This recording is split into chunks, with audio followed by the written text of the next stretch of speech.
Hello, welcome to Bat Dan's Interviews.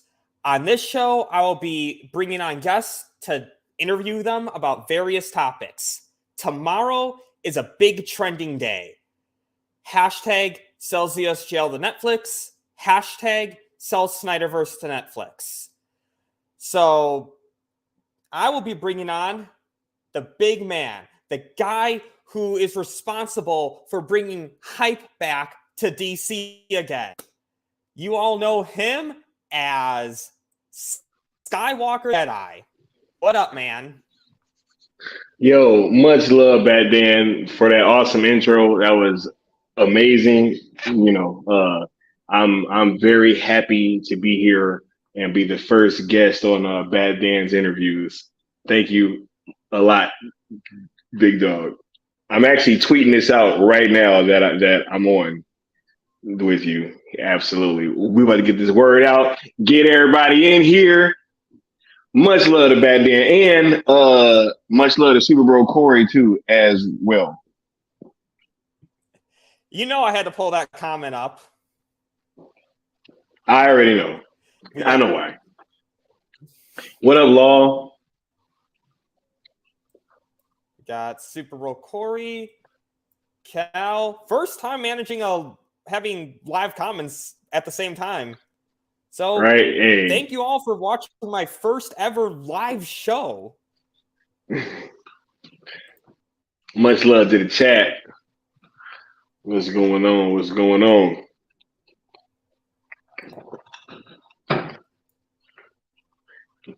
We got Havoc in the building, right? Cosplaying Kryptonian. Oh, go ahead. I want to bring you on because we're having a big trending day tomorrow. Hashtag sell Zia's jail to Netflix. Hashtag sell Snyderverse to Netflix.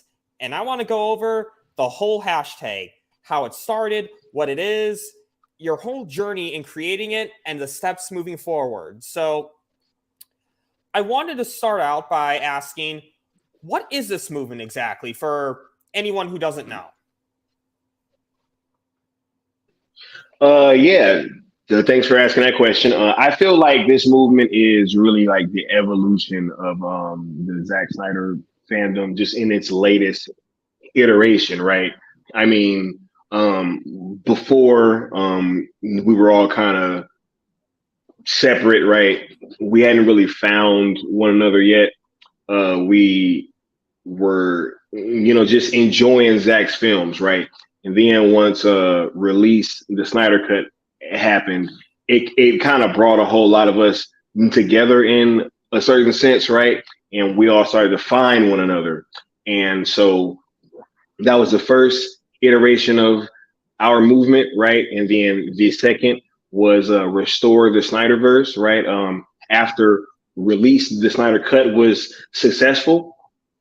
And, lately, after the kind of the announced reboot of the DCU, right? I just kind of had this thought like, hey, we kind of need to shift our focus elsewhere. And so that's where this came from.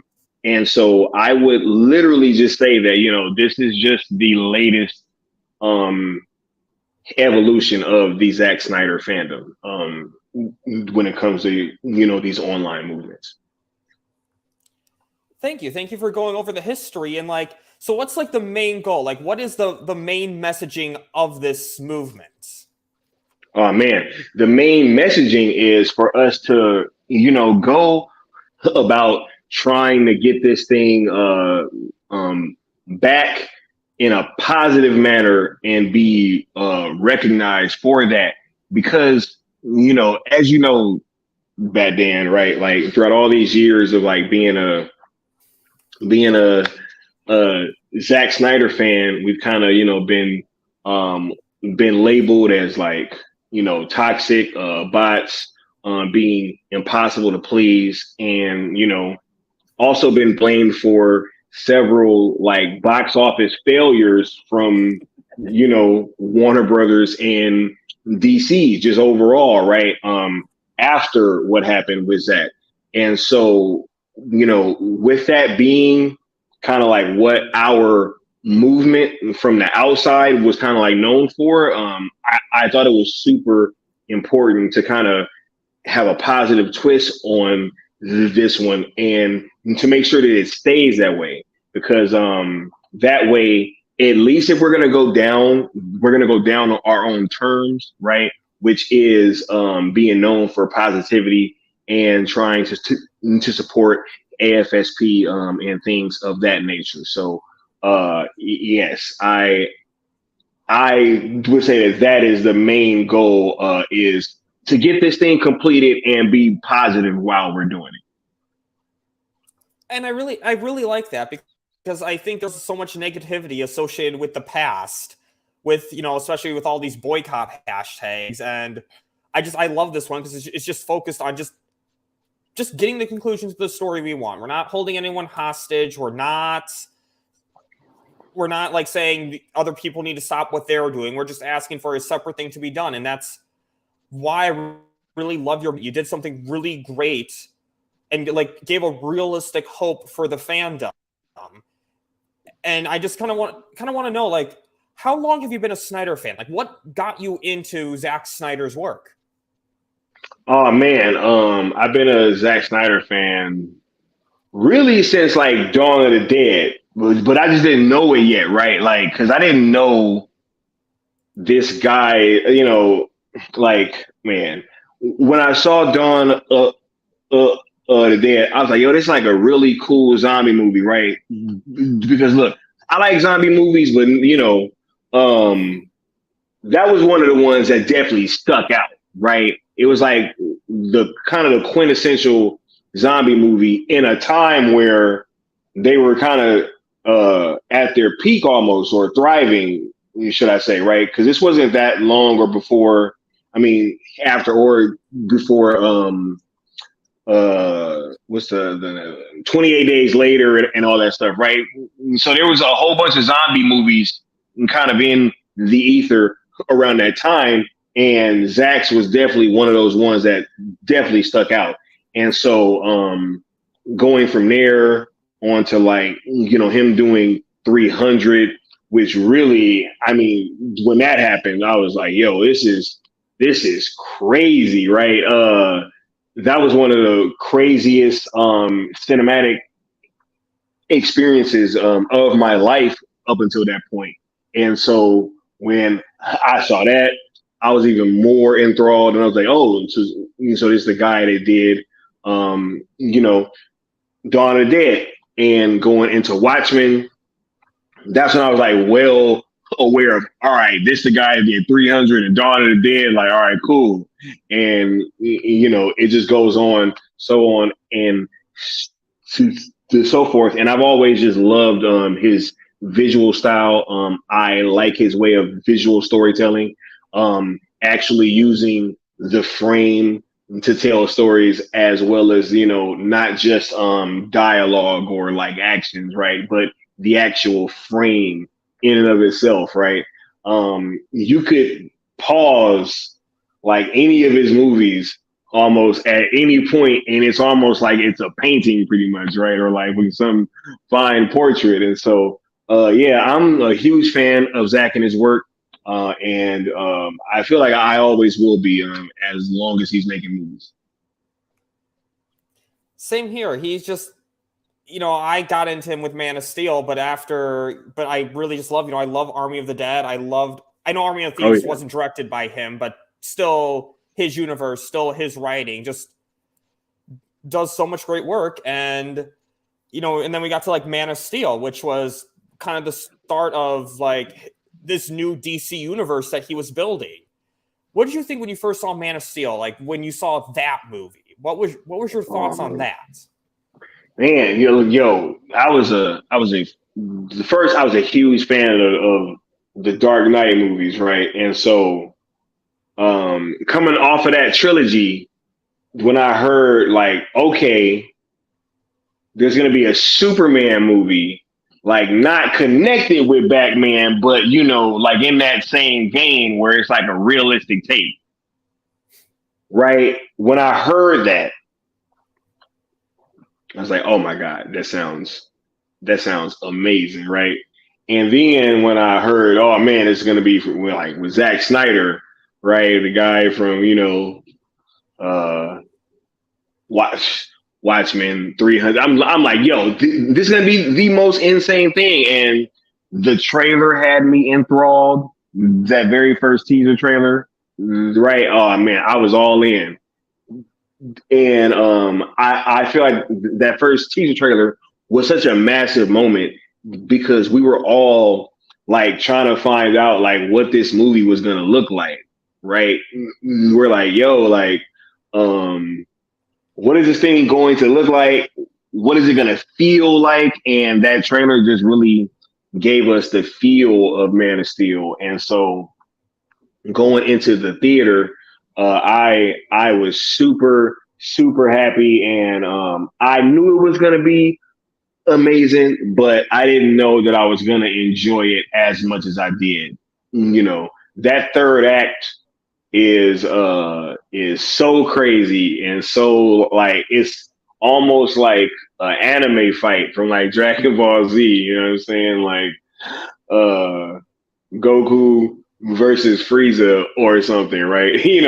But it's just it was an amazing movie, and I think that it is one of the best origin stories from any comic book movie. And, it's really a shame that up until now, we never got like another solo Superman movie after that. We were very close, so close, Yeah. and we will get into the thoughts on that whole process later on. But we did get one sequel to Man of Steel, Batman v Superman. What were your overall thoughts of that movie? Oh man. Once again, going into that movie, hype was on another level, yo. The hype for BBS was probably, I'm not sure if that could ever be replicated, right? I mean, that was such a big thing, yo. The marketing was on point, yo. I was actually living in Las Vegas at that time, and I was like, yo, I have to see this thing on the biggest screen possible. And so I drove from Las Vegas all the way to Hollywood, California to go to the Chinese theater on Hollywood Boulevard. And that was my first time going there too.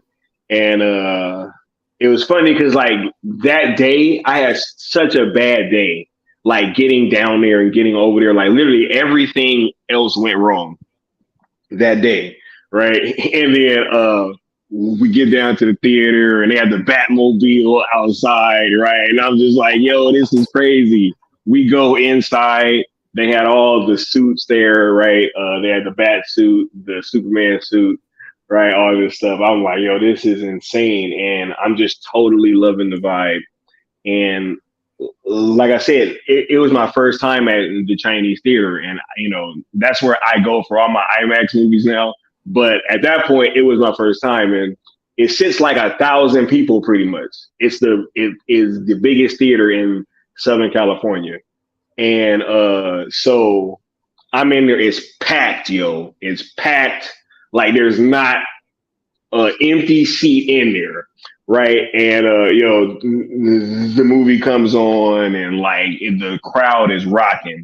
To this day, I've never heard, right, and I've seen other movies in this same setting, right? But this is true. The loudest pop in a movie theater I've ever heard was when Wonder Woman saved Batman and her music kicked in. Everybody, like the entire theater, just damn near jumped out of their seat and just cheered. And it was literally like unlike anything I'd ever experienced, yo. That is my favorite movie going experience ever. Like I don't think anything can, or I can think of something that might be able to top it, but up until now, there's been nothing that really has been able to really come close to that. And so I think that, BVS holds a special place in my heart. Even still, that Comic-Con trailer is my favorite trailer like ever. You know what I'm saying? Like the one that was 3 minutes and like 40 seconds.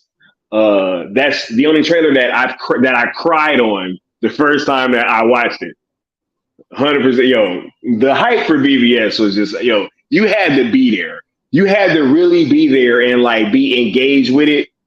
Yo, that hype was on another level back then. I totally remember that. I showed up in a Batman costume, Christian Bale Batman, because that's just what I had at the time. But I was excited, and so even though it was the less superior theatrical version, you still liked that version in theaters. Man, yeah. Because look, here's the thing, right? One, it was weird because WB announced that there was going to be a longer version coming out later, like before the movie came out. And so I already knew that there was this longer version, right? And so mentally, I was just kind of prepared for that. And so I was like, okay, there's probably going to be some stuff in there that's probably like shorter or like cut out. So where some people saw plot holes, like I knew that there was something taken out, but I could still see the lines being drawn, right? With Lex Luthor. That's what I feel like changes with the Ultimate version, right? Is that the theatrical, you had to kind of like be paying attention and like doing some kind of figuring stuff out to kind of see that it was Lex like the whole time, because not only did they take 30 minutes out, but they also like used some different takes too. So it kind of changed certain scenes, right? Like, oh yeah, for sure, smash that like button, right? But yeah, they had kind of altered certain scenes even, and so it was like, you know, I could kind of see where they were going, but be that as it may, there was much more there that I enjoyed than I didn't enjoy. You know what I'm saying? Like I had a wonderful time, and it was hard to not have one. I mean, that movie got a standing ovation at the end. Can you picture being in a movie theater with 1,000 people and it's getting a standing ovation at the end, and everybody's cheering, bro? Like, it was literally insane. So, yeah, I had a great time with it. I saw it 4 times in theaters. And you know, yeah, I still love that theatrical version, but the Ultimate edition is way better. I have to admit, it just flows much better. Yeah, I feel the same way. I mean, I love the theatrical version. When I saw it, when I saw the Ultimate, I just have no reason to watch the theatrical again. It's like, I like lobster, but lobster's better with butter. Why would I eat lobster without butter when I can just have it with butter? That's just what the theatrical version is to me. You know it's what? basically lobster. Yo, that is a great analogy, Bad Dan. That is a great analogy because it's true. Like, if I'm gonna have lobster, that shit gonna have some butter on it.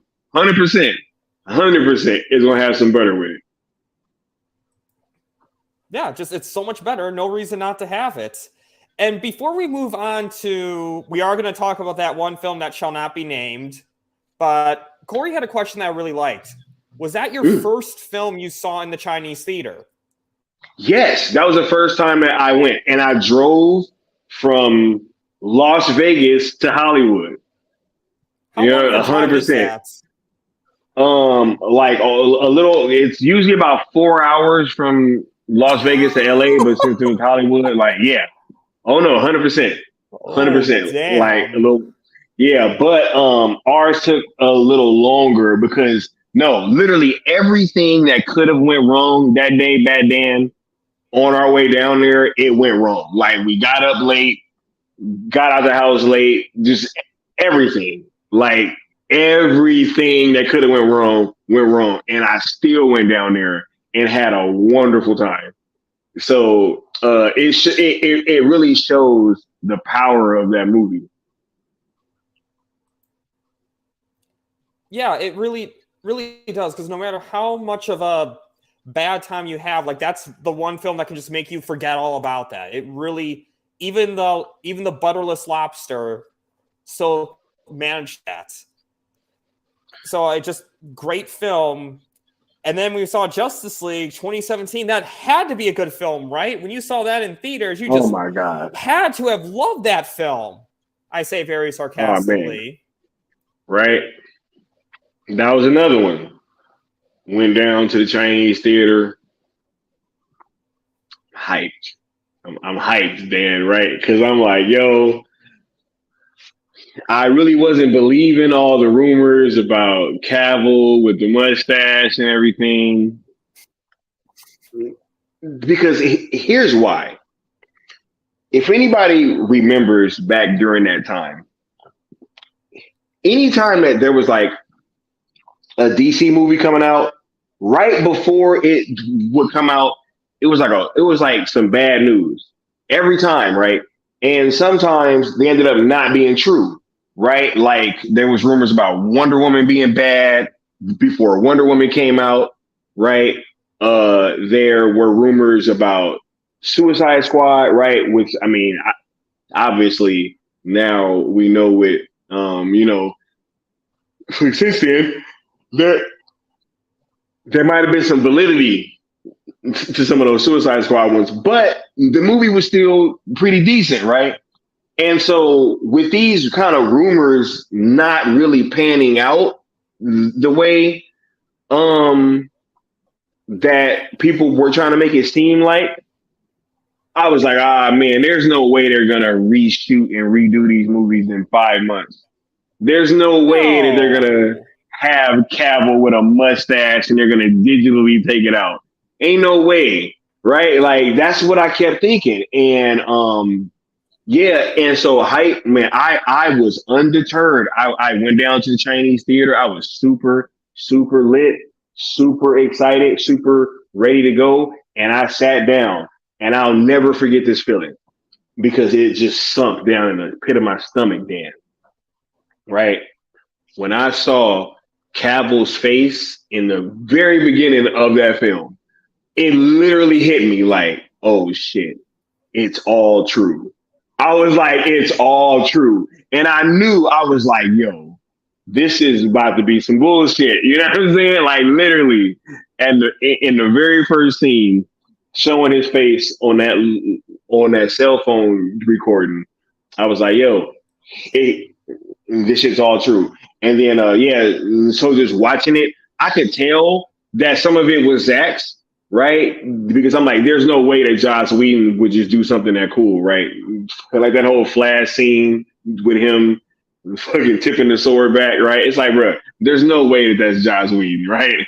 Uh, a lot from that Justice League fight scene in Heroes Park. I was like, there's no way that is Joss Whedon, right? And so just when all these things were happening, I could tell that there was some of Snyder in there, but also at the same time, it felt very wrong, very wrong. And to answer your question, Corey, the vibes for me, um, you know, I don't know, Justice League, something just felt wrong in the air. You know what I'm saying? Something felt wrong, yo. Something just didn't feel right. And so I think that, it's just one of those things where when you look back, you kind of know why we might have had those bad feelings in the pit of our stomachs. So how was it when you first heard rumors that there was this Snyder cut out there, that this untampered version of this film? Man, after Justice League, right? I mean, I was devastated. I was devastated because I knew that wasn't what Zach had done. I was like, there's no way. I was like, there's just no way. And you could tell with the fat Ben Affleck, you know what I'm saying? Like Gal looking different in certain scenes and just the colors and just everything, you could tell that there was something lacking. And I remember the first time it was when Zach dropped that dark side picture because I was hearing rumblings before that, kind of like with Fiona kind of being out there and saying stuff, and I was like, because I was on Twitter back then too with my other account that I've been kind of like locked out of. But yeah, I was on there and I was kind of hearing about it. And then yeah, when Zach dropped that dark side picture, it was a wrap. When that happened, I was like, yo, because that changed everything, right? Because if Darkseid was in the movie, then what the hell else was different? Right? Like I was like, yo, like if that was a different history lesson. I'm like, yo, then what the hell? There's no telling what else they changed, right? So yeah, soon as Zach dropped that first picture, I was all in, and that was it. And then after that, I just pretty much was keeping up with all the stuff on YouTube and talking to people about it, like in my real life, like trying to galvanize people ever since 2017. And it was a really great. It was really of like really the whole fandom coming together, and that's one thing I loved about Release the Snyder Cut. It's like it showed like we weren't this minority that we thought we were originally. And all these people campaigning for Man of Steel or for the true cut of Justice League. There's no way that all these people could have hated Man of Steel and Batman v Superman if there was that trending. So I thought, again, Release the Snyder Cut, it was this great movement once it really started trending. And what did you like? Like, what worked for you with the Release the Snyder Cut movement? Oh man, a lot. Look, we've taken things in our new movement, right, from a lot of the older movements, right, or older iterations, right, the trending events, everybody kind of coming together for one common goal, and just really kind of pouring in whatever they could, and whatever that may be, right. If people were good at making graphics, they would make graphics. If people were good at podcasting, they podcast. If they're good at tweeting, they tweet, right? If they were good at, just having YouTube channels, they talk about it on YouTube. If you have people in real life that follow you, you will talk to people about it in real life. If you could give a whole bunch of money, people gave a whole bunch of money, right? I mean, it was really just like everybody hopping in and kind of doing what they could, all in this goal of the greater good, right? And with me being,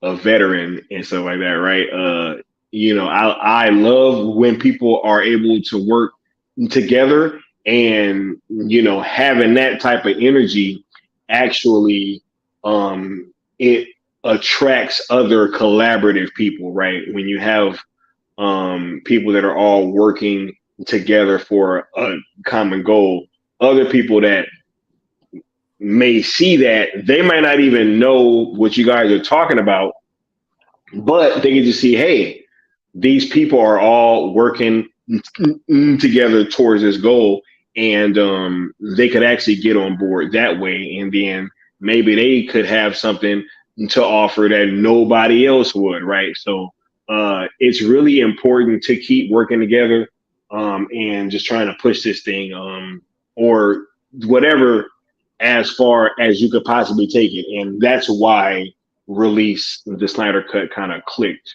with me personally. I agree. It's like we had a clear, concise goal of what we wanted. We had clear messaging, messaging. but I can't pronounce that word for some reason today. But you know, I mean, we had a clear messaging, and we succeeded. We got the Snyder Cut, and we saw this 4-hour masterpiece, this clearly superior version of the film. And when you saw Zack Snyder's Justice League for the first time, what was it like for you? Just experiencing that. Oh man, I had a watch party at my house, right? I had a bunch of friends come over. I bought that TV that's so infamous now that I had the show on stream the other day.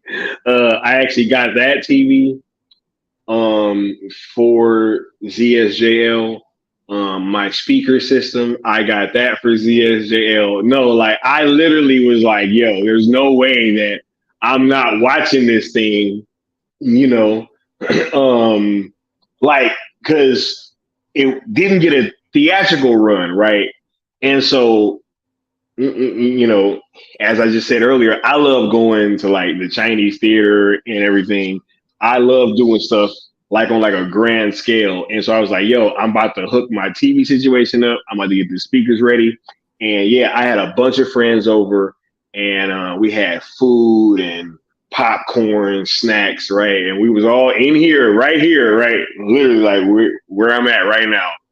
We were in here, and we watched it, and it was amazing. Yo, we sat and watched it all in one sitting. Right. I mean, we had a bathroom break or whatever, but yeah, like no, we, you know, literally just watched it all, that night, and everybody loved it. And you know, it was the weirdest viewing of a movie that I've ever seen too, right? Because I was watching a movie for the first time that I felt like I had watched before, but I hadn't, because it was weird. Like, that movie in comparison to Justice League is so similar, but they're completely different. It's like the weirdest thing, right? Like they're super similar movies, but they're completely different. Like, and it was just like a weird viewing experience in that regard. But you know, that's not Zach's fault that they butchered his work and put that garbage out there. So, you know, but when it comes to like how I felt watching it that first time, oh no, it was incredible, and I was surrounded by great friends too. So it just really was a great experience, and we got the man himself, Zack Snyder. Thank you for stopping by, man. Really happy you came by. You have the best version of the film, and again, you know, it was such a masterpiece. You know, when I saw it, it was just like they have to do more. They just have to do more. There's no way they wouldn't do more after the sequel. And then Sarnoff, of course, dropped that hit piece, and it was back to the old ways. Hashtag restore the Snyder. What are thoughts on that movement? And speak your mind on this show. Speak your mind on this. No, restore the Snyderverse. It was different from release the Snyder Cut, right? You had a lot of newer faces that were more involved with restore the Snyderverse, while some of the older guard had kind of, you know, been either kind of usurped or pushed out or just gone away in some fashions, right? So, you know, with that being said, you know, restore the Snyderverse was definitely not as together as release the Snyder Cut was, right? It was a lot more fractured. The messaging was a little bit more fractured. And, you know, that's really, truly, I think, when the whole clout aspect started to play a role with this movement in such a major way. I mean, it was always there, right? But at the same time, it was not as bad as this, or not as bad as it ended up becoming, right? With you know, restore the Snyderverse. So I would say that honestly, it was a valiant effort. We all put up a valiant effort, yo. Even the people that were going about it in a way that I feel like I wouldn't have. It's still, I mean, everybody was pouring work into it, and we almost made it happen. We were this close from being successful, but at the end of the day, it was not as successful as release the Snyder Cut was, and I think that a lot of that has to deal with just how fractured that the messaging became after release the Snyder Cut. Yeah, I agree. There was like different goals on what we wanted. What was the Snyderverse? Was it just Zack's arc? Was it Zack's arc in Man of Steel? Zack's arc in the Ayer cut? Zack's arc in Man of Steel and the Ayer cut? It was a jumbled mess. All of the actors were going to have to come back. It was going to have to be the same story or not, right? Like it was just look, because some people still wanted that old story, even though Zack Snyder's Justice League kind of contradicted those old storyboards. I was like, how are we going to get the old storyboards if the current movie that's out already contradicts those? So yeah, it was just a lot of fractured messaging, and I think that's is one of the main reasons why we were less successful with restoring the Snyderverse than release as well. And during that time, though, of Restore the Snyderverse, kind of you started up on YouTube. Like, what motivated you to start on YouTube? Oh man, on YouTube, as you know, Bad Dan, as a lot of you guys in the chat know, I started on YouTube in the chat, right? Like if you go back and you look at my channel, it says that I've been on YouTube for like years, but I just wasn't creating content, right? I was in the chat, always super chatting, you know what I'm saying? Trying to really, just trying to support channels that I felt like was really pushing that Snyderverse narrative and all that stuff. What's up, Austin? I see you. And I have worn this on stream like twice, you know what I'm saying? But it's all good. So I was always just trying to support channels that I thought were dope, right? And that were really moving in the direction that I felt like this thing needed to go. And, there came a time when, because I was really in the thick of supporting and watching the big homie, Sil Abdul, you know what I'm saying? Sky representing Yoda, right? Oh my goodness. Representing Yoda, I am wearing a green. Huh? Yeah, but what was that? What was the question? See, Yoda threw me off, yo. How you got on YouTube? You're talking about how you were representing Sil Abdul and the big homie, Sil Abdul. I was like right in the thick of like being a supporter of his channel, right? And just like seeing all these things happen surrounding him that I felt like was, pretty much BS. And I was like, yo, man, I'm just about to hop on here and like start trying to defend the homie too, yo, because like this is BS. Like I know, because like, look, us that watch Sil, we know some of the allegations that he's had levied against him and just how crazy and dumb that they are. And you can tell that it's from people that don't watch his content, right? And they aren't fans. And so I was like, yo, like, I'm really about to get on here and just let everybody know that, yo, like, Sil ain't this dude that y'all trying to act like he is, right?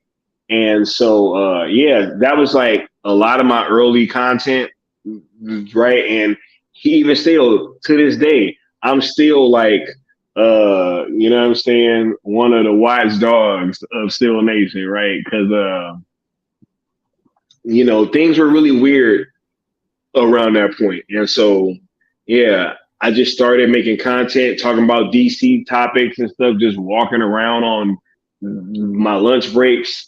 And that was a little over 1 year ago. I started my channel like last January.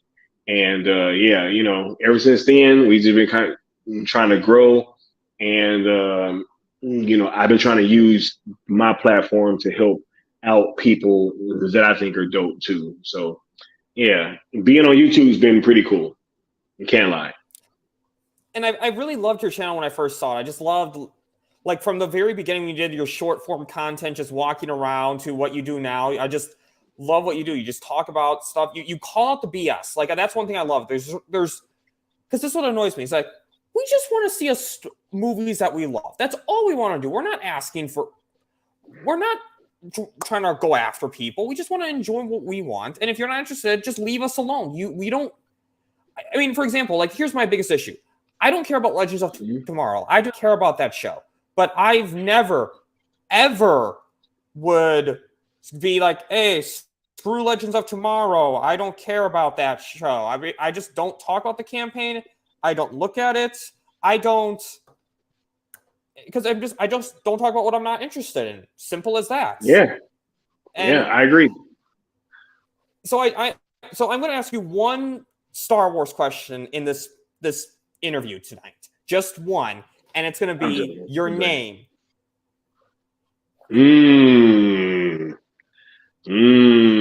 Why are you Skiiwalker the Jedi? Where did that nickname come from? That is a good question, Bad Dan.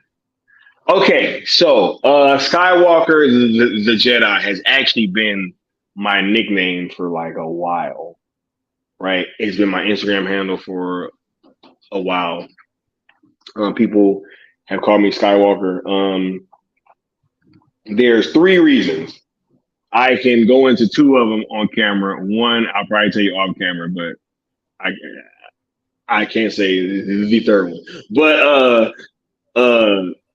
one was because, of course, growing up, I always loved Star Wars. You know what I'm saying? And people just go, you know, I don't know, this whole parallel with like me and Luke Skywalker has kind of been like a thing for like a little while. I don't know where it kind of started from, but it just did. And then 2 is because I used to play basketball, yo, and I used to have hops. You know what I'm saying? So like, you know, there was kind of like another parallel with Skywalker because, you know, Skywalker, guy walks through the sky, got the boosties, you know what I'm saying? So yeah, it was like a combination of those 2 things and one other thing that all just kind of led to me being called Skywalker. And, you know, I've been using this, it's been a while, like over 10 years, well over 10 years. So yeah, it's been a little bit. You know what's funny, though? It's kind of similar to me, is that actually I'm Bat Dan through a high school nickname. That's why I just got called Bat Dan, and it just worked for YouTube. So I mean, actually, my first video that I did was like 2012. I can't do math. 10 years ago, when I dressed like Batman, I called it Bat Dan Skydive. So I totally get it. You know, been Batman for a while, Bat Dan for a while. Did you go skydiving? Yeah, I went skydiving dressed like Batman. It's on my. It was the one video I've had on my channel for like 10 years. That's why my channel's technically really old. It is Christian Bale Batman because at the time Ben Affleck wasn't around at the time. But how many views does that video have, Pat Dan? Over 500, I think, at this point. It's but not just. It's literally the first video on my channel. Skydiving as Batman. As Batman. Yes. Why haven't I seen this video? I just assumed you knew about it. I just assumed y'all knew about it. But if you haven't, Oh my God. It's on this very channel. Oh no, I'm watching that shit. I'm watching that shit. So, as soon as we get off here, 100%, I'm watching that shit. And just to clarify, I look completely different because I was 18, and at that point, I actually had no hair here, and I did have hair here. So I was kind of the reverse. It's reverse Dan. Reverse Dan. Reverse Dan. I love it. Yes. But yeah, so I can't. So yeah, after that, check it out. And we both went on YouTube. We got to restore the Snyderverse. And we got the big announcement after Black Adam, after that post-credit scene. Henry Cavill has announced his return. We won. Or so I thought. But at that moment, how did you feel about that? That big win for us all. Man, oh my God. Oh man, I was so happy, man. I was literally on cloud nine, man. I was like, yo, there's no way. I'm like, Superman's back. I was just waiting for that other shoe to drop. I'm like, when Superman's back, but it's only a matter of time before Zach is back. Right, Dan?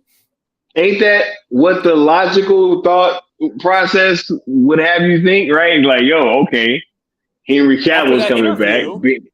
Right, Ben's back. Ben, right? You got Ben and Aquaman 2 and all this stuff. And they're adding Gal to Shazam 3. I mean, Shazam 3 to Shazam 2, right? All that. We're like, yo, the Trinity's back. Right? It was only a matter of time before Zach came back, but obviously that's not what happened. It went from being euphoric to being like one of the most, oh my goodness. When Cavill said he was gone, that was one of the most heartbreaking moments as a fan.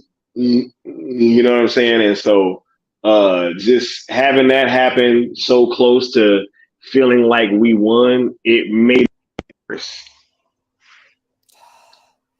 I remember that. It's like we got Henry Cavill. It was like the best news ever. I mean, and then it was like taken away from us. I mean, like what studio would ever do that to its fans? Give them something they want and take it away. It was heartbreaking. And I was so depressed. And it was during the holidays of all times that we had to deal with that end. And we all gave up at that point. It was over. Snyderverse was over. It was done until you came with an idea. I guess, how long did it take you to idea the duration, motivation for this whole campaign? Man, you said, wait, because you were kind of breaking up towards the end. You said, how long did it take for me to come up with the thought? I'm sorry. Oh, yeah, no problem. I know Xfinity and StreamYard have not been behaving. But basically, how long and what motivated you? So that kind of a combination question. Okay. Yes. How long before I approached Sil, Abdul, and Leon? Well, I went to Leon first. And before I approached him, I had kind of been sitting on it for a few days. So in total, because I would say about almost 2 weeks total, right? Because it happened, right? And then I was sad for like a little bit because he announced he was out on like the 14th, right? Yeah, and then I maybe spent about until like the 16th, 17th kind of grieving, you know, and then after that, I was trying to, because I was just seeing how upset everybody was then, and it was just not stopping, right? It was just ramping up and getting hotter and hotter and hotter. And I'm sitting there and I'm like, yo, like each day that passes, people were getting more upset. I was seeing more hashtags pop up, right? Like F. James Gunn, boycott WBD, like yeah, fire James Gunn, fire Gunn and Saffron, right? Like all this stuff. And I was like, yo, like this is not the way. You know what I'm saying? Like even if, because at that point I knew that door, maybe not WBD, but I felt like James Gunn would be kind of using us behaving like that against us. So that he could kind of point and say, look, see, this is why, we needed to reboot, right? So I'm watching this happen and yeah, it just did not sit well with me, yo. And I'm telling you, like I actually, well, here's a Bat Dan's interviews exclusive, right? Oh boy. Because I kind of go into this in an article that will be soon dropping. But I spoke about how I was driving in the car and Hallelujah came on because it's in one of my playlists, right? And it just came on. I mean, it's like such a big playlist, and it just came on, and like it just took me back, yo. It just instantly took me back to like that teaser trailer coming out and everything, and I was just like, yo, like hold on. And then I went home and I watched all the trailers.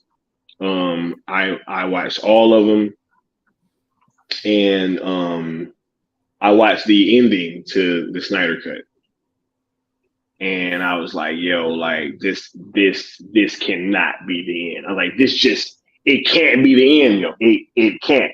And I called Leon, and I was just like, yo, because I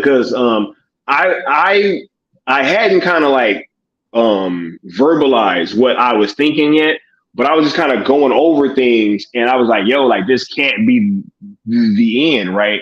And because it dawned on me, I was like, yo, think about it, like what's really changed? I was like, the only thing that's changed is that Cavill said that he's not going to be Superman anymore. I'm like, but other than that, like we're still in the same boat that we've been in this whole time. Like, you know what I'm saying? Where we're not gonna get this. And then it just seemed like this time they come out. I mean, they came out of the house and wagged their finger like, all right, guys, this is really the end. You're not getting it now, so go away. And I was like, yo, like, no. You know what I'm saying? No. And then but I felt that it was very important to kind of and this is what I think makes this movement so different, Bad Dan, right? Is that we acknowledge that WBD is not going to do this, right? Like we're like, all right, cool. Like, yo, you win, right? Y'all have been telling us this whole time, y'all don't want to do it. We're toxic, right? All this, that, and the third. Cool. You don't want to do it? Fine. And I was like, yo, I think we just should just shift the conversation elsewhere. And so, yeah, I was kind of like mulling it over for like a week of like going back and forth with it with Leon. And then I eventually told Seal. Yeah. And then, yeah, once I told them two, it was a wrap because they both kind of heard about the hashtag like right after one another, and both of them said like, yo, this sounds like perfect, let's do it. And I was like, all right, cool. And I really trusted both of them to tell me the truth, right? That if they thought it wasn't possible, to let me know.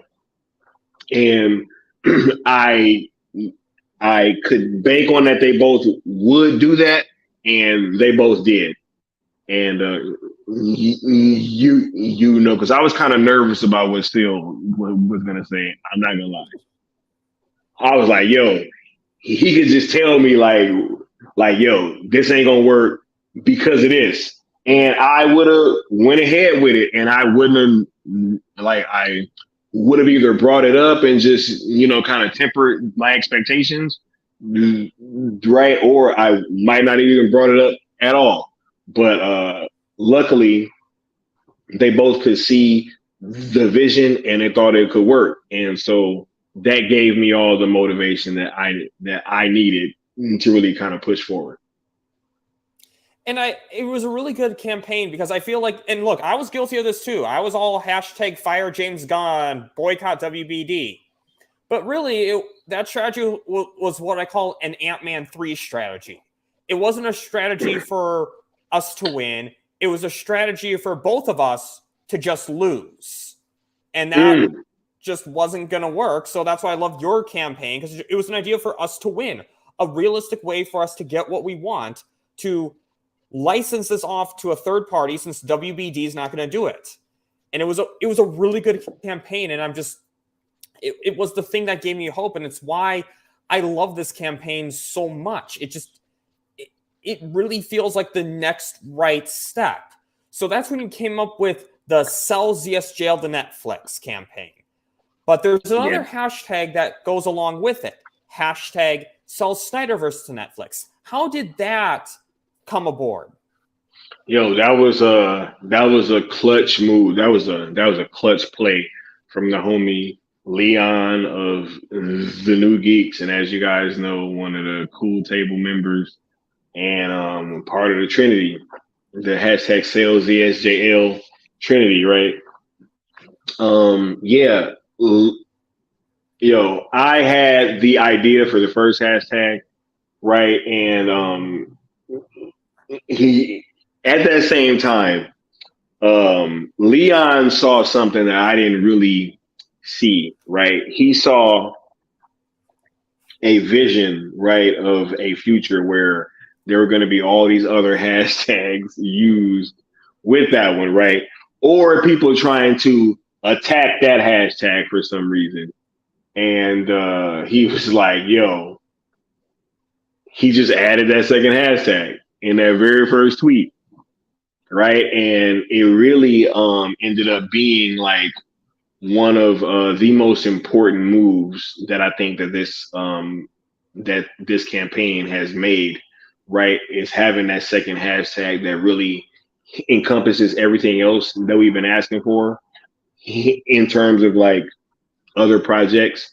And so I'm so indebted to Leon for doing that, and I'm just so glad that he did, because that was excellent foresight, and it's really coming to play into a major way. I mean, at first, that first hashtag was doing much better, and then once Trending Day came, the Sales Snyderverse one just kind of like just took the lead in a big way and hasn't really looked back. So,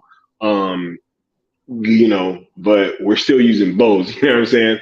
But it's just one of those things where having both of those hashtags has been crucial. And I've thanked Leon for that several times, and I'm going to continue to thank Leon for that, because it was really like one of the best moves that we've made, as a whole.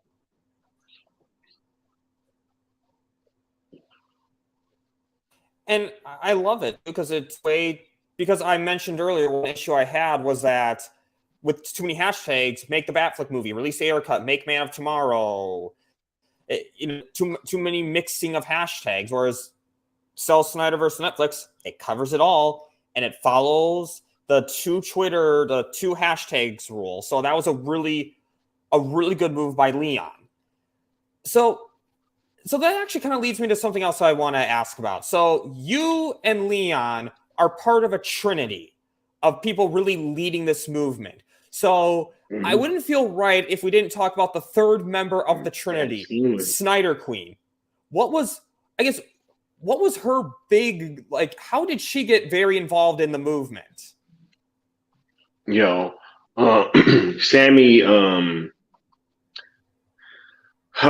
Sammy has been such an instrumental part of this entire thing, Sammy was watching the stream along with Leon, right? And he put it out first with the 2 hashtags. Sammy's tweets went like crazy viral, right? And one thing about me is I have the utmost respect for people that show like great feats of like work ethic and dedication and things like that. Sammy barely slept the first 3 days that this thing was trending. 100%. Right. And I'll forever be indebted to her for doing that. Right. And so this thing just naturally formed where it was just kind of me, Leon, and Sammy kind of keeping tabs on everything and us putting together the ROEs. And you had a hub account pop up, right, that have been following the rules of engagement and really being imperative in, making sure that the messaging is clear, right? There's been so many people that have really poured into this thing, but without Leon having the foresight to put that second hashtag and being such a great example of like what the messaging should be for the movement, and for Sammy for like really making this thing trend, and her dedication in terms of like tweeting and graphics, and now she's doing Twitter Spaces with us, right? And there's just been so much that's been happening, and so much dedication and hard work being poured into this thing. And I am so grateful for everybody that has been doing so. And I wanted to also just take this time to highlight Sammy, because she's been amazing. She's been amazing. And this thing would not be going without her. And I'm glad that she's here, and I'm glad that she's on our side and really working with us to make this thing as big as possible.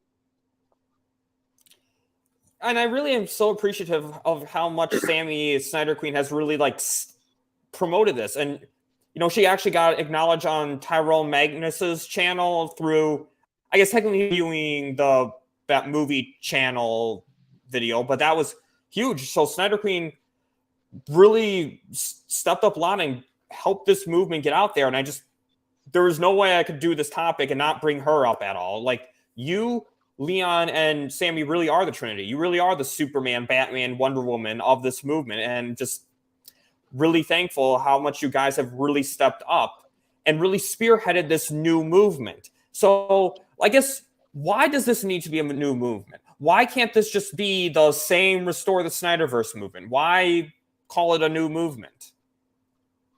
Yeah. Well, like I said earlier, this is a new iteration of, the new evolution of the Zack Snyder fandom, right? And it is a new movement because it has been acknowledged as a new movement, right? We're not asking for the same things that Restore the Snyderverse we're asking for, right? We're having a completely new conversation with a new company. We've moved our attention in a new direction, right? And we have a new goal, right? And so that's why this is new, right? And when something evolves, whatever comes out the other side is new. Like it's not the same as what came before, right? I think that with some of these past movements, there were not a lot of faces that could be placed with this thing. And so what happened was that with you know the ability to have faces there's also a level of accountability that comes with having faces, right? And so having people there that are actually taking accountability for what's going on, it's been super important. And one of the reasons why I think that we've been acknowledged this way. And for anybody that feels like, hey, this shouldn't be called a new movement or whatever, the fact that, we have been getting positive coverage from trades and all these other outlets, I feel like our ability to be looked at and viewed as positive as Zack Snyder fans trumps us really continuing to go down some of the paths that some of these prior movements were doing. And because I think that there's just they became a bit ineffective, right? And we're trying to have the maximum amount of effectiveness as possible. I agree. I mean, at this point, WBD is not going to listen to us. And I think Sil brings up this good point, going after Gunn, calling him, bringing up his past tweets, saying boycott WBD, and in that same sentence, restore the Snyderverse. I mean, if someone came up to you and said, hey, you're this stupid person, I hate you. By the way, could you reach the top shelf for me? I mean, you on your own, pal. You know what I'm saying? Go get a step ladder.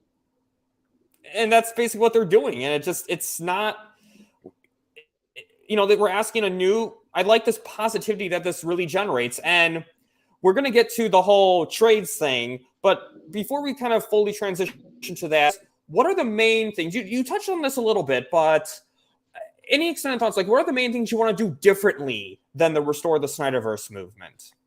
Oh man. Well, one, we have just been trying to naturally have engagement, right? So we're not asking people to kind of spam every Netflix post, right? I do believe that there was a time when maybe, how can I word this? I can see where at certain points, certain tactics may have needed to be used, right? And certain corners might have needed to be cut. But I don't feel like we still live in that world anymore, right? I feel like we can create an organic amount of noise and be seen that way. And also to just make sure that, we're really like, look, we're representing Zack Snyder, right? Like he currently is under contract at Netflix. Like I'm not understanding why there's been like this kind of this want and need to go back to being toxic or go back to being certain ways that we were before, right? With a studio that we didn't like and that wasn't investing in our favorite director, right? Like I always say this, Netflix is investing in Zack Snyder, which means they're investing in us as Zack Snyder fans. Like that's literally what that means, right? They are banking on him being able to get his audience to come engage with his content on their platform, right? And so, if we're talking to Netflix, I don't see a reason to be just like we were before, right? Does that make any sense to you guys? I can't speak for everyone in the chat, but comment below. But for me, it makes perfect sense. Is that we're just taking the conversation where it needs to go. We're trying to improve on what didn't work, and I think it's very good. But you know what? There is one thing I do want to ask, though, is there anything from Restore the Snyderverse that you do want to incorporate into this new movement? Oh yeah, like I said, yo, the trending events, yo, just like with Release the Snyder Cut as well, they really set the bar in terms of the AFSP t-shirts, right? Which we already have a shirt out right now at inktothepeople.com/sale the Snyderverse, right? So yeah, no, there are absolutely things from prior movements that we have used, right, that worked, right? That has been the entire point of this whole thing, is to take what worked, right? The trending events. We may be talking about a plane banner later at some point. You're right, like, you know, all that type of stuff, right? You know, we're already having talks about a wacky billboard, maybe, so with that being said, yes, this is like, hey, chew the meat, spit out the bones, right? Like what worked, we want to take that and iterate on it, right? With our own kind of style and flair. And what didn't work, we feel like, we can just either go in a different direction or see where it went wrong and try to, just correct what we may have feel caused that issue. Exactly. Kind of like the idea of what James Gunn said, not necessarily the implementation, but the idea of take what works, don't take what doesn't work. And that's just one thing I love about what you do. And it's gained traction. It's gained a lot of traction. I mean, like, how did you feel when Forbes started covering this movement? Like, how was that for you? Oh man, I was getting emotional, yo. This thing, it's been pretty crazy. It's been a roller coaster ride these last few weeks, or months even, right? Because this thing's pretty much started picking up traction like almost as soon as I said it, right? And so, because it was trending within 24 hours of me saying it on stream, and then after that, there was like articles about it. I think Forbes might have covered it like 2 days later for the first time. Yeah, because I said it on Tuesday. Yeah, I said it on Tuesday. And then I think they dropped their first article on Thursday. And then they dropped another one like on Saturday. And I was like, whoa, wait, hold up. Like, you know what I'm saying? Like, this is getting kind of crazy. And so, yeah, all of the response and the reception to it has been pretty amazing, yo, to say the least. And I'm just glad that everybody has been rocking out with it. And we're going to keep this thing going because we don't see any reason to slow down yet. I agree. We got so much great stuff. No reason to slow down. And I'm going to kind of sandwich the not as great response we got from a certain individual, and then we'll get back to the more positive response of the one that we really care about. So James Gunn, co-head of DC, said that Zach isn't interested and that this is just a wacky movement.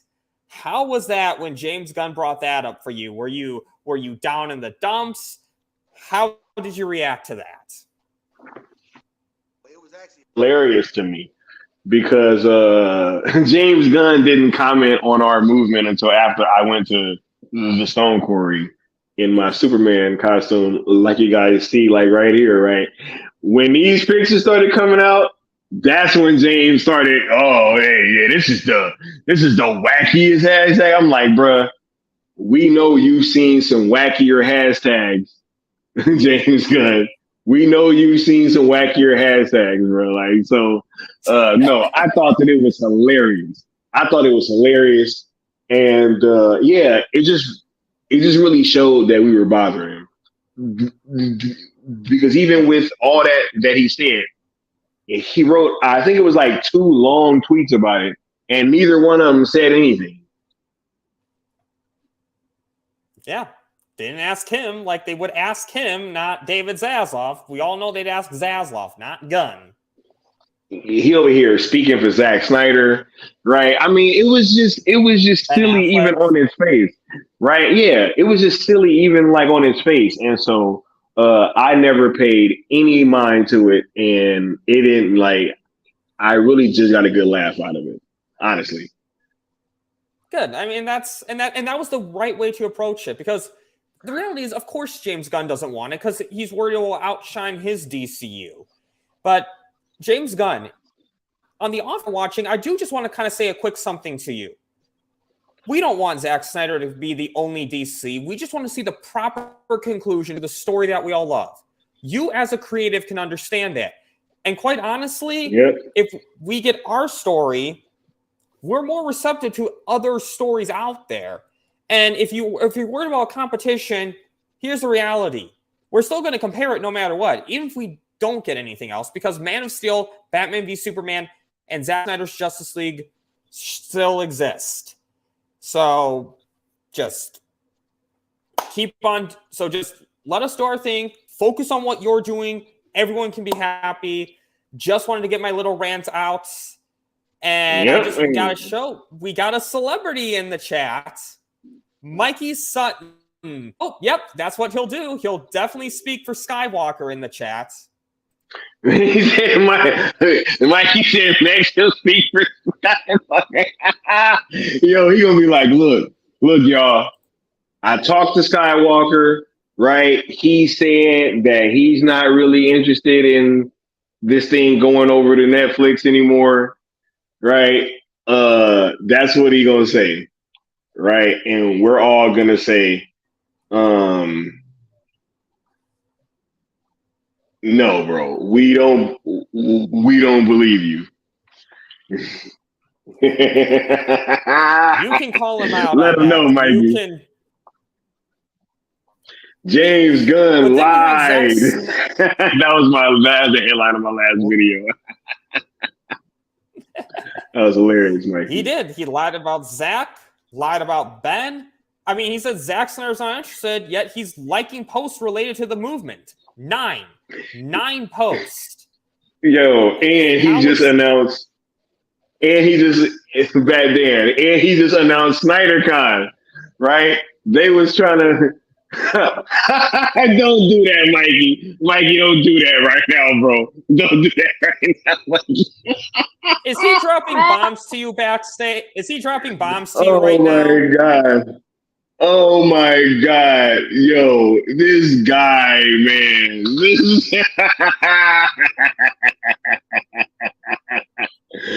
Oh, that's hilarious.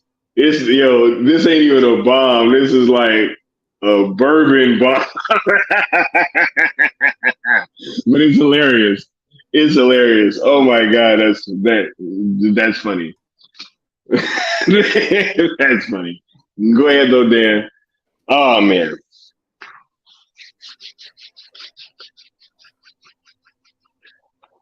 Great. My God. Mikey Sutton, thank you so much for stopping by and popping by for my first live stream. I really appreciate it. And actually getting this in it's an honor. Oh, hey, actually I do gotta pull this up.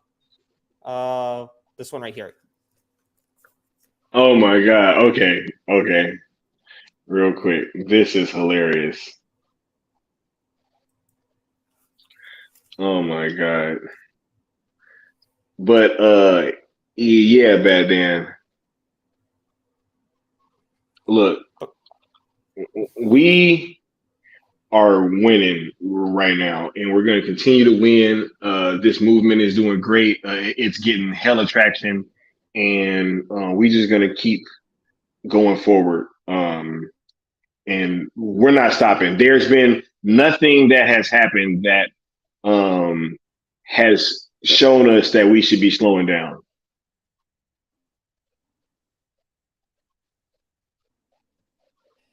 I agree. And I think, while you kind of put that in whatever Mikey's going to say, tell me a little bit more about how this whole Stone Quarry, like what motivated you to go to Stone Quarry in the Snyderverse Superman costume, not the Justice League costume. Oh my God. Jesus freaking Christ. That's ridiculous, right? That's like face palm. Like, what are you thinking? But anyway, yeah, it is hilarious, right? No, it's dope how the whole Stone Quarry thing came together because I'm friends with a great guy that's been very important to my career on YouTube or whatever, however you want to call it. The homie Peely Swain, I was having a conversation with him, and I was just going over stuff. I was like, yo, like, how can I like hype these people up? And he's like, yo, man, like, why don't wait, no, his exact words were, you live in LA, bro. Why don't you just use that? Like, use that, go down to Stone Quarry and just take a picture, like holding a sign or something. And I was like, what the hell? Like, I was like, oh my God, that's like a genius idea, right? So I start trying to figure out where the Stone Quarry is, right? I'm kind of, and I'm thinking that it's in like this one area, and I'm having some trouble like actually locating it, right? And I'm like, okay, I'm about to, call in a favor, and I'll see if Mikey knows something, right? I'm like, yo, and I just on a whim, I reached out to Mikey and I was like, yo, can you get me this address? Right. And he literally got back to me in like less than a day, less than 24 hours. And he shot the address back to me because I told him what my plans were. And yeah, he really got it done, yo. And that whole thing was just great. And it's funny because I was going back and forth about what I was going to wear. And then, I think I was talking to my brother, and he was like, bro, why don't you just wear the suit? And I was like, oh, shit. Like, I was like, oh. And it just dawned on me, like, yo, I'm going to wear the suit. And because, I almost like forgot I had it, right? I have both. I have the red and blue version from Man of Steel. It's not Justice. I don't know what you say back then, right? And I have that black suit. And I was like, yo. Just making fun of the trolls. Yeah, I gotta get this done. And so those two people played big parts. Wait, what did that say? That played big parts in me getting the Stone Quarry thing done. I'm sorry, what did you say? Oh my God. Oh, did he drop another bomb? Oh my God. Hey, with that last one, Mikey. Oh shit. Hold on, man.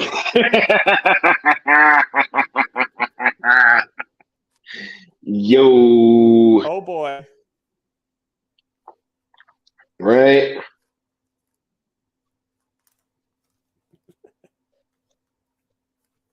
I'm gonna share this with you back then. Right.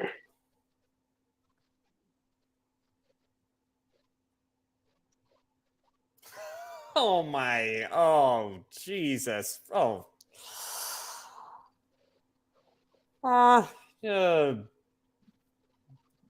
Honestly, not terribly surprised.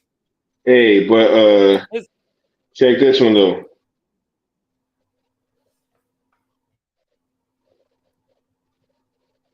boy.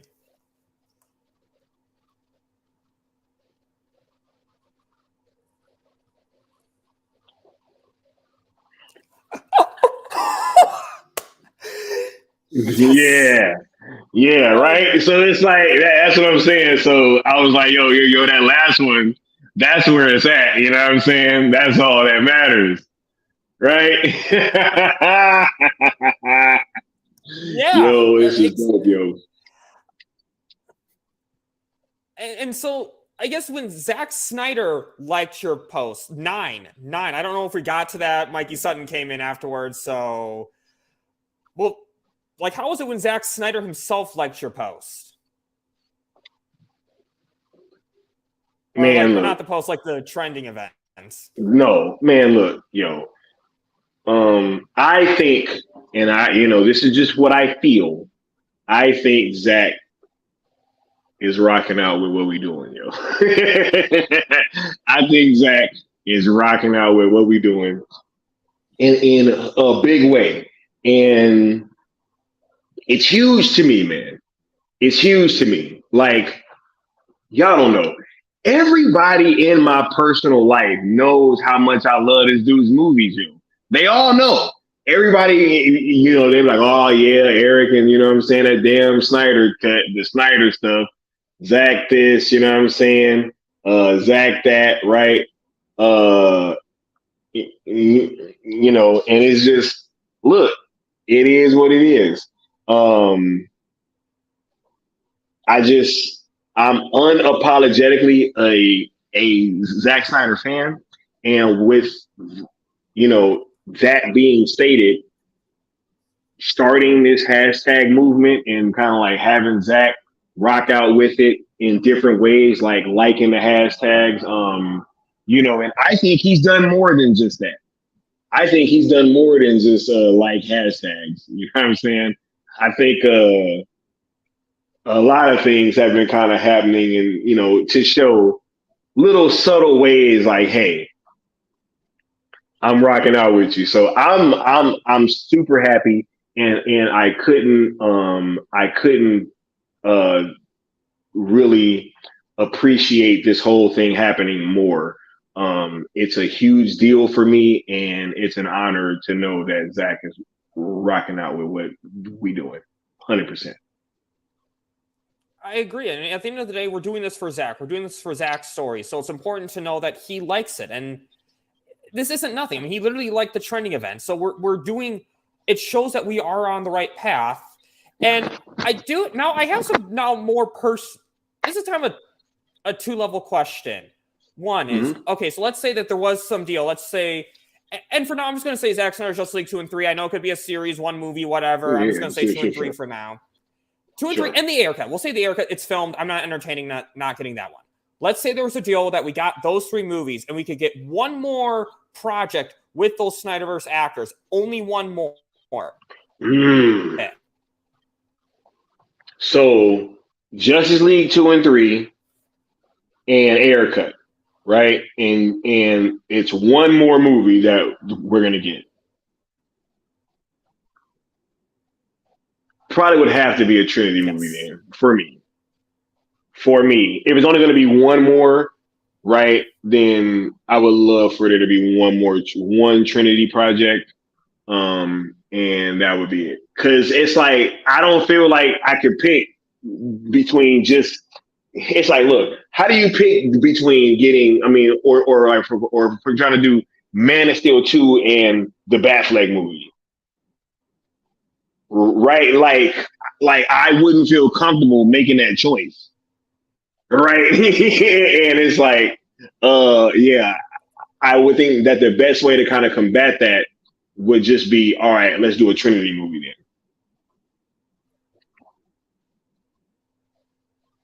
That's fair.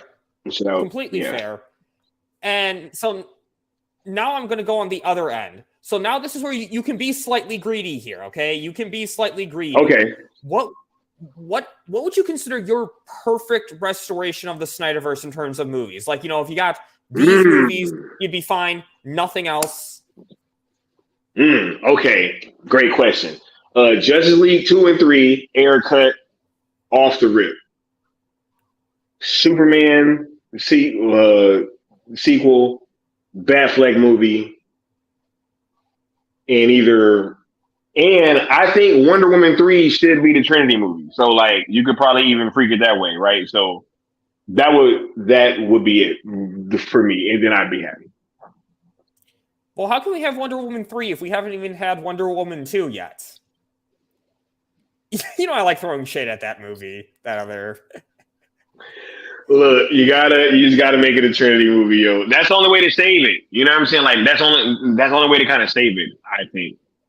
Is to make Wonder Woman 3 that Trinity movie. But yeah, I would that would be the way that I would do it. Is Zack Snyder's Justice League 2 and 3, Superman movie, Batfleck movie, Trinity movie.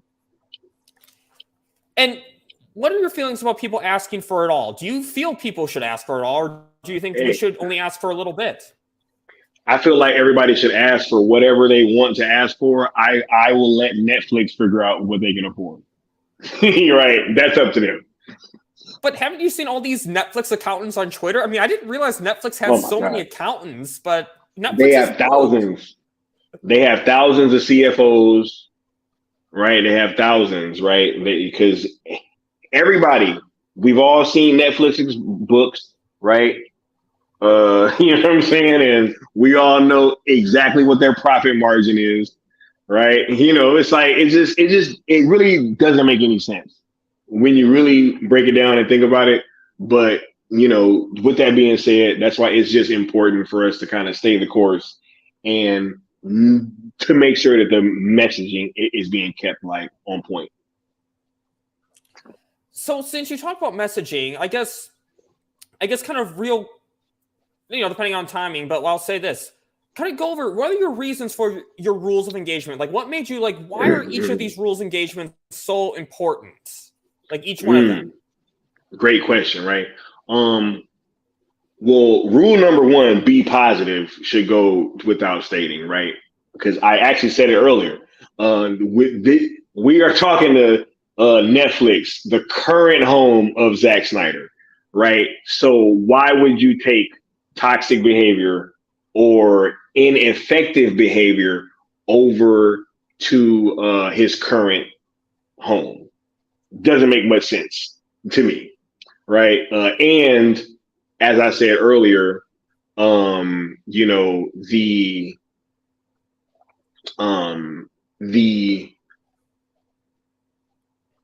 fact that we were labeled as being negative and toxic and all that stuff for so long is one of the reasons why we needed to shift that narrative. So absolutely, rule number 1 goes without saying, be positive, right? And so that just right there is going to knock a lot of the BS stuff off anyway, right? Because a lot of them aren't being positive, right? And then rule number 2, which was not mixing the hashtags, right? This is important because, you know, Twitter has a positivity rating with every hashtag, right? And so, you know, it is important for us to keep that thing in the positive, right? And to really make sure that the conversation around this thing stays positive, right? And so the only way to do that is to not mix it with other hashtags, right? We have 2 hashtags for a reason, right? Twitter only respects 2 hashtags. And yeah, so we're trying to keep that positivity rating as high as possible. So that's why we're not mixing it with anything else. And on top of that, all those other old hashtags were either part of a conversation that we're not having anymore, or they have a negative connotation attached to them. So it makes a lot of it ineffective, right? So we are trying to get this done in a more effective way, right? So that's why we are not mixing the hashtags.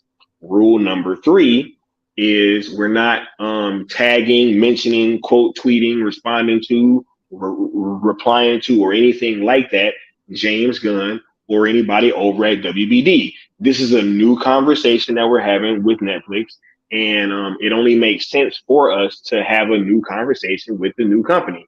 Netflix cannot make any changes to WBD's executive structure, right? They cannot make any changes to James Gunn's slate, right? It's, they're like, they can't do anything about that stuff. So it makes no sense to be tagging WBD. All we are doing is letting Netflix know that they have a substantial subscriber base that is worth investing in, right? And we're just gonna continue to drum up interest, right? So, yes, that is why all three of these rules are super important, and it has been, one of the reasons why I believe why we've been getting so much more positive coverage, I agree. I think the rules of engagement are shown to be working, and don't mess with what works. And we don't, Netflix is what's trending. Don't change it to whatever. If another streamer pops in, fine. But Netflix is the hashtag. Netflix is the conversation. Let other logistics happen. You were really on point with these hashtags or these rules of engagement, and they really fit perfectly. And I guess my final question.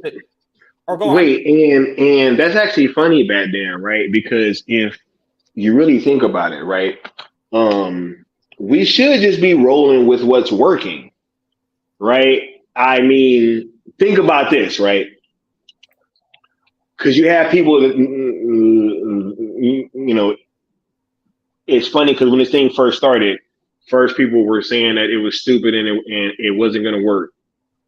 Then it was like, just the goalpost has kept moving, but usually people have tried to like add in, well, why don't we do an Amazon hashtag, right? Okay, let's take that to its furthest logical conclusion, right? Okay, so are we going to do one for Hulu? Are we going to do one for Apple TV? Right? Are we going to do one for Peacock? OnlyFans? Right? Like, where do you stop? Right? Why stop at Amazon? Why not just do one for all of them? Right? You know what I'm saying? And so, no, we know that every man, all of Hollywood is watching what's going on with this movie. Yo, it's not just Netflix. You think Amazon don't see this engagement right now? Right? No.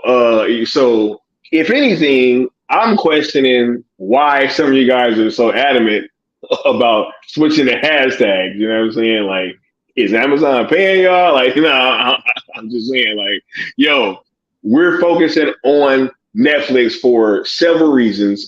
Zach is already there. Most of the cast has already worked with Netflix or currently working with Netflix now. They are the biggest streamer. They've already had Zack Snyder's Justice League on their platform outside of North America, right? No, there's several reasons why Netflix makes the most sense, right? It's not just because we picked it out of a hat. This thing was thought out very well. I agree. And I guess my final question to kind of wrap, and then we'll kind of make it sort of a two-parter question is, what are you hoping for Trending Day tomorrow? And do you have anything coming up to kind of for Trending Day? Any big videos, any big streams? So we're on the precipice, Dan. Trending Day is tomorrow. You know what I'm saying? It's going to be a glorious day. I am expecting big numbers. I am expecting the Zack Snyder fandom to show up and show out even more than they did on 214. We have all the more reason to be galvanized now, all the more reason to be activated. Zack just announced SnyderCon, right? I mean, what more could, I said, are you not entertained right now, Bad Dan, right? Like, there's all this stuff going on, and there's all this reason to be hyped. There's all this Zack Snyder talk in the air, right? It feels to me like this is going to be a massive weekend right? We got Zach dropping some more details about SnyderCon on Sunday, right? I mean, this just feels like a Zack Snyder weekend, right? Uh, Tomorrow is the 2-year anniversary of Zack Snyder's Justice League coming out. I mean, it's going to be a huge weekend. I am looking forward to it being tremendous, right? And I just want all you guys to know that let's have fun with this thing. Let's make sure that we push it as high as we possibly can. Let's really drive those numbers up. And let's just show them, yo, that, this has been us the entire time. We've been here. We're not a minority. We're the majority, right? And we're about to prove that again tomorrow. And in terms of like streams and content, oh man, I was gonna be going live earlier. I kind of wasn't feeling well, until now, but I'm a little bit better now. But so this is my promo for trending day tomorrow, but not tomorrow. We hitting y'all over the head with a whole bunch of stuff. It's gonna be Twitter streams. It's gonna be YouTube streams. There's hype videos coming out. There's pictures. There's graphics. There's all types of stuff. There may even be an interview dropping tomorrow. Oh boy! Right? There may even interview news on an interview. Very meta. Right? There might even be an interview dropping tomorrow. So just make sure that you guys are in tune with all the platforms that you should be. Myself, Leon, Sammy, right? The hub accounts, the good people over at the Bat Channel, the rest of the Cool Table. Look, man, just set up duel. Like, it's gonna be a lot coming at y'all tomorrow. So just be ready because we getting started early. You could say we started now. Right. Almost, man. Almost. And I'm really excited for this move, the training day tomorrow, this movement. It's just this great stuff coming up. And I think, you did a really great thing, Skiiwalker, and I'm really excited. And do you have any final thoughts? Oh man. Look, here's my first final thought. Bad Dan, thank you so much for inviting me on to be the inaugural guest for Bad Dan's interviews. This was super dope. You already know that whenever we get the chance to talk, it's always dope. And man, you have been one of the people in this community, that's really been here for like a long time and really been putting in work. And just it's great to see you and your channel growing, right? And anything that I can ever do to help you grow or to try to shine a light on what you're doing, bro, just let me know, and I'll always do whatever I can to help facilitate that. Appreciate you, dog. And just everybody have fun tomorrow. It's gonna be super dope times, yo. Be on the lookout because we pulling up at SnyderCon. It's gonna be it's gonna be massive, y'all. We got a lot of dope stuff. Make sure that y'all guys get over to inktothepeople.com/sale the Snyderverse, cop a t-shirt or a hoodie. Make a donation to AFSP. All of the money outside of production costs goes straight to AFSP. We're not seeing any of that. That goes straight to them. And so you guys head on over there right now and cop a shirt or a hoodie. The campaign's running until the end of the 30th. These designs will not be coming back around. This is a limited run. So if you don't order them now, you will never be able to get one of these shirts. 100%. I'm not lying. Link pinned in the chat, by the way, and I'll make sure to have it in the comment section as well. So buy a shirt. For sure. It's for a really good cause. And I really just, that's one great thing from Restore the Snyderverse you are taking. I'm just really great things, and I'm really excited for tomorrow. Yeah, Dan, because AFSP is really big to me, as it should be for like the greater Zack Snyder community. right? But with me being a combat veteran and having lost some of my old battle buddies to suicide, it is huge for me to try to promote this. And I was glad to be able to get this out for you guys to engage with and hopefully be able to raise some money for a cause that I very much do care about. So absolutely make sure that you guys cop a shirt, donate to FSP, and even if you can't do that, share the link, put it out there, let people know about it, or just check in on somebody that you love. You never know when just checking in with somebody can have like a tremendous impact. So thank you, Bad Dan, for having me on. And I will see all you guys tomorrow. I'm super hyped and ready and raring to go tomorrow. So it's gonna be a fun day. And I was really glad to have you on. Thank you for coming on. I really appreciate it. And guys, if you like this video, like, share, subscribe for sure. comment, and share and hit the notification bell so you never miss another episode. I got Skiiwalker's video in the description, or his channel in the description. And we'll have a great event. We'll have a great trending event. And lastly, have a bat-tastic day.